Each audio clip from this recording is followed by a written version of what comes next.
Okay, so this is basically just to give a rough idea. So they would, on the Good to Go page website, they would click the outsource platform login.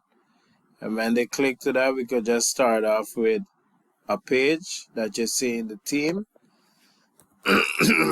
You're seeing the team, and then you're seeing all of the team members and their skills.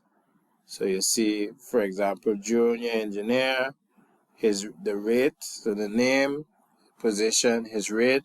When they click on his on him, then they would see some of his work, and it's just like in a resume where you could see the skills, what skills they have and stuff like that.